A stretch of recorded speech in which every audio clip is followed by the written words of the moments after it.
নির্বাচনের আগ পর্যন্ত অবৈধ অস্ত্র উদ্ধারে অভিযান চলবে বলেছেন স্বরাষ্ট্র উপদেষ্টা।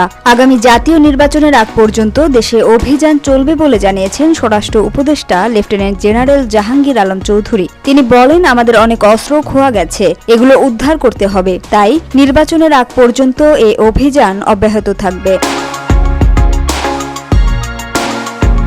সোমবার দুপুরে আইনশৃঙ্খলা সংক্রান্ত কোর কমিটির বৈঠক শেষে সাংবাদিকদের প্রশ্নের জবাবে উপদেষ্টা এসব কথা বলেন। ৫ আগস্ট ঘিরে মানুষের মধ্যে আতঙ্ক রয়েছে কিনা প্রশ্ন করা হলে তিনি বলেন, ৩ আগস্টকে কেন্দ্র করেও আতঙ্ক ছিল।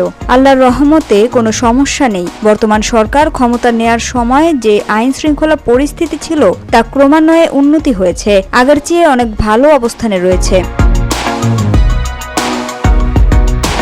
জাহাঙ্গীর আলম চৌধুরী বলেন, আইনশৃঙ্খলা পরিস্থিতি উন্নত হলেও কাঙ্ক্ষিত উন্নতি এখনো হয়নি। তবে আইনশৃঙ্খলা পরিস্থিতি উন্নত হয়েছে কিনা সেটা আপনারাই ভালো বলতে পারবেন। ৫ আগস্ট ঘিরে সতর্কতা আছে কিনা এমন প্রশ্নের জবাবে উপদেষ্টা বলেন, সতর্কতা সবসময় থাকে, আমরাও সতর্ক অবস্থানে আছি।